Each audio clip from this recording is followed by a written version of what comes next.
Rest on Him, pray to Him, and ask Him to fill your heart, to fill your lungs, and to fill your mouth with what He would want to say to God the Father.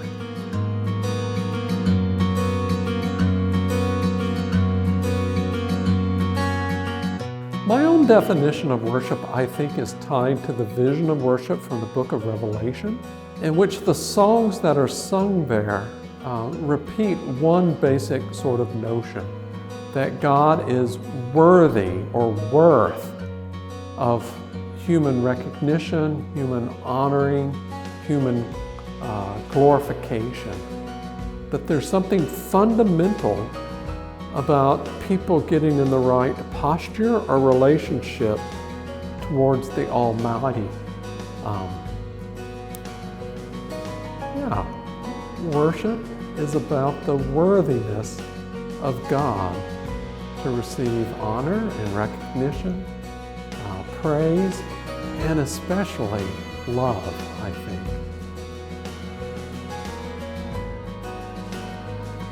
It's a hard question to contemplate what worship is most needed right now.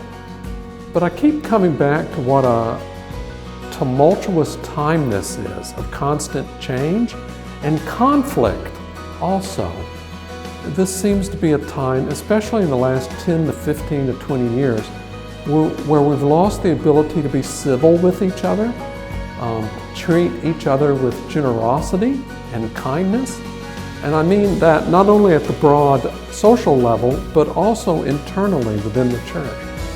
And so I think the worship that's most needed right now is the worship that not only cultivates and acknowledges love towards God, but it's worship that cultivates and acknowledges love toward neighbor. I'm really struck by that definition of wisdom from James 3:17, I think it is. The wisdom that is from above is first of all pure, then peaceable, gentle, pliable, full of mercy and good works, without partiality and without hypocrisy.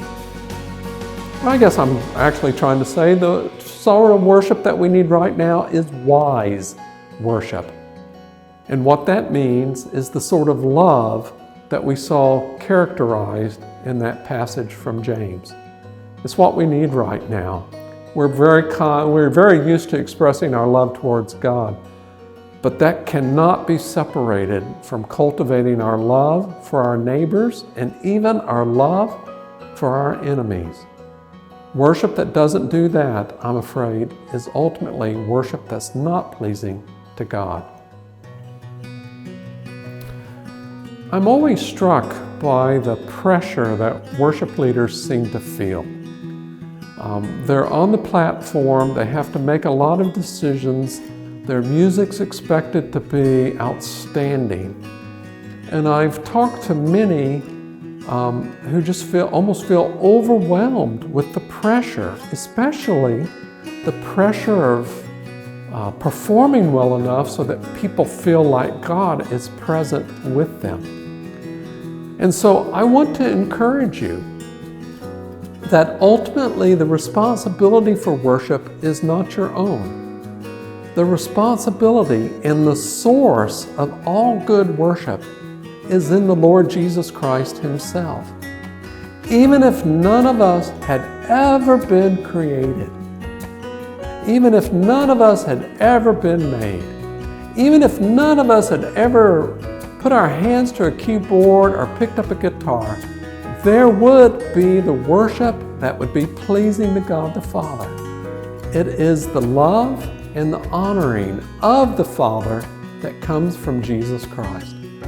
Our job is just to be joined closely to Christ, to feel the impulse of His movement, to hear the echo of His words, and to feel the intensity of the love that Jesus has for God the Father. You still have a lot of work to do. I'm not saying that you should never practice or you shouldn't exercise your gifts, but I am saying that ultimately the responsibility for worship in the church relies with Jesus Christ. Rest on Him, pray to Him, and ask Him to fill your heart, to fill your lungs, and to fill your mouth with what He would want to say to God the Father. Worship leader community, 워.리.커 fighting.